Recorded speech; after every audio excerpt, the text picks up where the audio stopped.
എന്താ ആദ്യം ഉണ്ടാക്കാൻ പോണ നമ്മള്? ആദ്യം കപ്പ ചിക്കൻ ഡംപ്ലിങ്സ്. കപ്പ ചിക്കൻ ഡംപ്ലിങ്സ്, അതായത് കപ്പയും ചിക്കൻ ബോൺലെസ് ചെയ്ത് അതും കൂടെ ചേർത്ത് കൊഴുക്കട്ട മാതിരി ഉണ്ടാക്കി കുട്ടികൾക്ക് കഴിക്കാൻ രീതിയിൽ. കപ്പ ഈസി ആയിട്ട് കുട്ടികൾക്ക് കപ്പയിൽ താല്പര്യമില്ലല്ലോ, അപ്പോൾ അതൊരു മോഡേണൈസ്ഡ് രീതിയിലാക്കി കുട്ടികൾക്ക് കൊടുക്കുക. എപ്പോഴും മോഡേണൈസ്ഡ് എന്നുള്ള വാക്കുണ്ടാവും. നമുക്ക് തുടങ്ങാൻ ചേട്ടാ. നമ്മൾ അതിന് ഗ്രേവി ഉണ്ടാക്കണം. ഗ്രേവി, അപ്പോൾ അത് ശരിക്കും അത് ബോൾസും പിന്നെ ഗ്രേവിയും കൂടെയാണ്. ഗ്രേവിയും കൂടെ ഉണ്ടെങ്കിൽ കഴിക്കാൻ ഒരു ടേസ്റ്റ് കാണും. ഓക്കെ. അപ്പോൾ നമ്മൾ ഫസ്റ്റ് നമ്മൾ ഓയിൽ ഒഴിക്കണം. കുറച്ച് ഓയിൽ ഒഴിക്കുന്നുണ്ട്. ഓയിൽ ഒഴിച്ചിട്ട് നമ്മളിതിൽ കുറച്ച് ഓണിയൻ, നന്നായിട്ട് കൊത്തി അരിഞ്ഞ സവോള ഇട്ടിട്ടുണ്ട്. ഇഞ്ചി, വെളുത്തുള്ളിയും കൂടി നന്നായിട്ട് പേസ്റ്റ് ആക്കി എടുത്തത്. കുറച്ച് കരിവേപ്പില ചേർത്ത് നന്നായിട്ടൊന്ന് സോട്ട് ചെയ്യണം. നല്ല ഫൈൻ ചോപ്ഡ് ആയത് കാരണം അതിൻ്റെ ഒരു ഭംഗിയാണ്. നല്ല തിക് ഗ്രേവി ആയിരിക്കും. ചാമയുടെ എത്ര നാളായി ശരിക്കും കുക്കിംഗ്? 7 വർഷം. ഏതിലാണ് സ്പെഷ്യലൈസ് ചെയ്ത് ചെയ്യുന്നത്? അങ്ങനെയൊന്നുമില്ല, അങ്ങനെ സൗത്ത് ഇന്ത്യൻ മെയിൻ. നമ്മൾ ദുബായിലാന്ന് പറഞ്ഞ ഞാനൊരു 1.5-2 വർഷത്തോളം അവിടെ നമ്മൾ അബുദാബിയിലുണ്ടായിരുന്നു. അവിടെ സൗത്ത് ഇന്ത്യൻ ആയിരുന്നു. നന്നായിട്ട് വഴങ്ങുന്നുണ്ട്. എന്നിട്ട് ഒരുപാട് നന്നായിട്ട് വരണമെന്നില്ല. നമ്മൾ ജസ്റ്റ് ഇതൊരു പച്ചമാറ് കുട്ടികൾക്ക് കൊടുക്കാനുള്ള ഗ്രേവി. എല്ലാവർക്കും കഴിക്കാം, എന്നാലും ഇത് ഒരു വലിയൊരു ഗ്രേവി ഒന്നും ആക്കേണ്ട ആവശ്യമില്ല. ജസ്റ്റ് അതിൻ്റെ കൂടെ കഴിക്കാൻ ഒരു ചട്നി മാതിരി ഒരു ഗ്രേവി. സ്റ്റാർട്ടറായിട്ടുള്ള സംഭവം. സ്റ്റാർട്ടറായിട്ട് നമ്മൾ കുറച്ച് ടൊമാറ്റോ കൂടെ ഓയിൽ ഒഴിച്ചു കൊടുക്കും. കുറച്ചുകൂടി ഓയിൽ ഒഴിക്കുന്നുണ്ട്. നമ്മൾ അതിന് നല്ല ഫൈൻ ചോപ്ഡ് ആയിട്ടുള്ള സവോള ഇട്ടു. എണ്ണയിലിട്ട് സവോള ഇട്ടു, ജിഞ്ചർ ഗാർലിക് പേസ്റ്റ് ഇട്ടു, പിന്നെ കുറച്ച് കറിവേപ്പില ഇട്ടു. അത് കഴിഞ്ഞ് നന്നായിട്ടൊന്ന് വാടി വന്നപ്പോഴത്തേക്കും നമ്മുടെ തക്കാളി ഒരുവിധം ഫൈൻ ചോപ്ഡ് ആയിട്ടുള്ളത്. ഇത് ഉടയാണോ ശരിക്കും? ഇതൊന്ന് ജസ്റ്റ് ഒന്ന് ഉടക്കണം. ഉടക്കണമെങ്കിൽ ഉടച്ചാൽ അത് ചെറുതായിട്ടൊന്ന് ഉടച്ചു കൊടുക്കുക.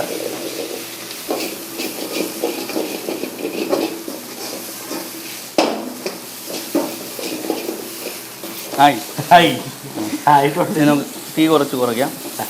അതോട് കുറച്ച് മഞ്ഞൾപ്പൊടി ഇടുന്നുണ്ട്. മല്ലിപ്പൊടി കുറച്ച് മല്ലിപ്പൊടി, മുളക് പൊടി, കുറച്ച് പെപ്പറാണ്, കുരുമുളക് പൊടി, കുറച്ച് ഗരം മസാല, പിന്നെ വെള്ളം ആഡ് ചെയ്യും. കുറച്ച് വെള്ളം നമ്മളതിനകത്തോട്ട് കുറച്ച് വെള്ളം ആഡ് ചെയ്യുമ്പോൾ ഏകദേശം കുറുക്ക് ഇതായി. അധികം വെള്ളം നമ്മൾ ആഡ് ചെയ്യുന്നില്ല. ഇത് ഒന്ന് കുറുകണം. മെയിനായിട്ടുള്ള സംഭവം ആഡ് ചെയ്തില്ല, സാൾട്ട്. നമ്മൾ ഉപ്പ് ആഡ് ചെയ്യാണ്. കുറച്ച് ഉപ്പ് ആഡ് ചെയ്തിട്ടുണ്ട്. നമുക്കിത് ബോളിലോട്ട് മാറ്റാം. ഇത് നന്നായിട്ടൊന്ന് തിളച്ച് വന്നിട്ടുണ്ട്, കുറുകിയിട്ടുമുണ്ട്. നമ്മൾ പതുക്കെ പാത്രത്തിൽ ഞാനിലോട്ട് എടുത്ത് മാറ്റാം. അത് ഗ്രേവിയായി. ശരിക്കും ഇത് നമ്മൾ ഉണ്ടാക്കുന്ന സമയത്ത് കുറച്ച് ചിക്കൻ്റെ ഫ്രഷ് പീസ് കുറച്ച് ആഡ് ചെയ്ത് കൊടുത്താൽ ആ ചിക്കൻ്റെ ഫ്ലേവറും കൂടെ കിട്ടും. ഓക്കെ, ഇപ്പോൾ 2 രീതിയിലാക്കാം. ഒന്ന് അല്ലാണ്ടും ആക്കാം. ഇനി ഇത്തിരി ചിക്കൻ്റെ പീസ് ഇട്ട് കൊടുത്താൽ ചിക്കൻ്റെ ഫ്ലേവറും കൂടെ അതിനകത്തോട്ട് കിട്ടും. നമുക്ക് ഡംപ്ലിങ്സ് ഉണ്ടാക്കാം. അതിന് കപ്പ ഓൾറെഡി ചെയ്ത് വെച്ചിട്ടുണ്ട്. നല്ല ബോയിലാണ്. നല്ല ബോയിൽ അറിയാൻ പറ്റുന്നുണ്ട്. ഇതുപോലെ ഇരിക്കത്തുള്ളൂ. നന്നായിട്ട് ഒരുവിധം ഉടച്ചു വെച്ചിട്ടുണ്ട്. ഇപ്പോൾ ഇനി ചിക്കൻ ബോൺലെസ് ചെയ്ത് ബോയിൽ ചെയ്ത് വെച്ചാണ്. നമ്മുടെ കോഴിയും നന്നായിട്ട് വേവിച്ച് വെച്ചേക്കാണ് ബോൺലെസ്. ഇതിൽ നമുക്ക് കപ്പ 2 കൂടെ ആഡ് ചെയ്തിട്ട് ഡംപ്ലിങ്സ് ആക്കുകയാണ്. അതുകൂടി നന്നായിട്ടൊന്ന് മിക്സ് ചെയ്ത് ഉണ്ടാക്കാൻ പോവാണ്. കുറച്ച് തേങ്ങ ആഡ് ചെയ്ത് കൊടുക്കും. തേങ്ങ വേണം അല്ലേ? കുറച്ച് തേങ്ങാപ്പീര ഞാൻ തൊട്ടിട്ട് കൊടുക്കുന്നുണ്ട്.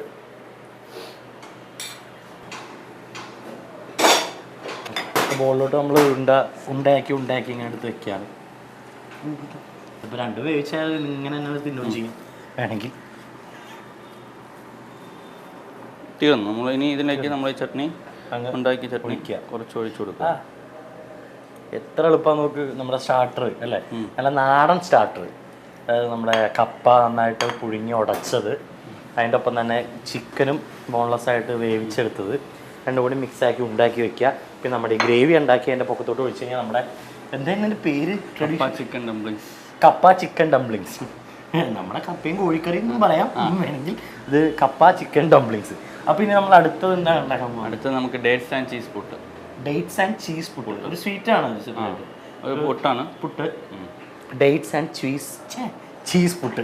നമുക്ക് നല്ല സ്റ്റാർട്ട് ചെയ്യാം. ഡേറ്റ്സ് ആൻഡ് ചീസ് പുട്ടിന് നമ്മൾ ആദ്യം ഈ ചിരട്ടപ്പുട്ടിനകത്താണ് വയ്ക്കുന്നത്. ചിരട്ടപ്പുട്ടാണല്ലോ. നമ്മൾ പുട്ടുണ്ടാക്കുന്ന ഇപ്പുറത്താണ്. അപ്പോൾ നമ്മൾ ഇതിന് പുരുട്ടല്ല പുട്ടുണ്ടാക്കാൻ വേണ്ടി ചിരട്ടപ്പുട്ടുണ്ടാക്കാൻ പോവാണ്. ചിരട്ടപ്പുട്ട് അതിനകത്തോട്ട് നമ്മൾ ആഡ് ചെയ്യാം.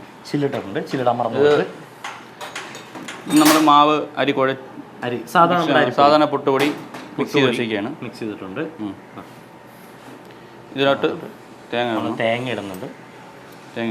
ഇത് ചീസാണ്. ചീസ് ഗ്രേറ്റ് ചെയ്ത് വെച്ചേക്കാണ്. നല്ല ഫൈൻ ഗ്രേറ്റ്. ഏത് ചീസാണ് ഉപയോഗിക്കാം? ഷ്രെഡാർ ചീസാണ് ഉപയോഗിക്കുന്നത്. ഏതാണ്? ഷ്രെഡാർ.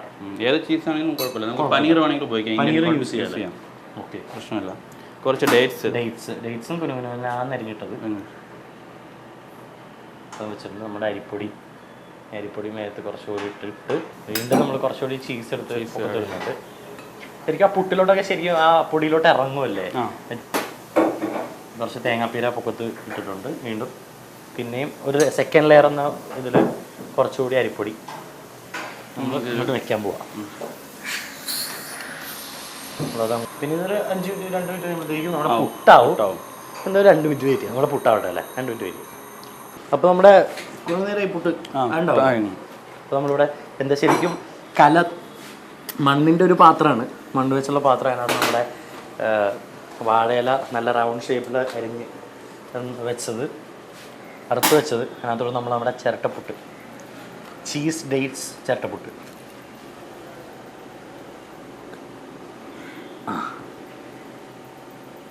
ചീസൊക്കെ ശരിക്കും അങ്ങ് എന്താ പറയുക കുഴമ്പ് ഒരുവായി. ഇനി ഇതിൽ ഡേറ്റ്സിൻ്റെ കുറച്ച് സിറപ്പും കൂടെ ഒഴിക്കും അല്ലേ? ആഡ് ചെയ്ത് കൊടുത്താണ്. ഡേറ്റ്സിൻ്റെ സിറപ്പായിരുന്നല്ലോ ഇത്. പക്ഷേ പിന്നെ നേരത്തെ ഞാൻ അടുത്ത് ടേസ്റ്റ് ചെയ്തില്ല. ഞാൻ വേറെ സോയ സോസ് വെച്ചിട്ട് ഇരിക്കരുത്. ആഡ് ചെയ്താൽ നമ്മുടെ ഇതുമായി പുട്ടുമായി. അപ്പോൾ നമ്മുടെ കപ്പ ചിക്കൻ ബോൾസ് ഡംപ്ലിങ്സും നമ്മുടെ പുട്ടുമായിട്ടുണ്ട്. അപ്പോൾ നമുക്കിത് അവിടെ വെച്ചിട്ട് നമുക്ക് അടുത്ത തുടങ്ങാം.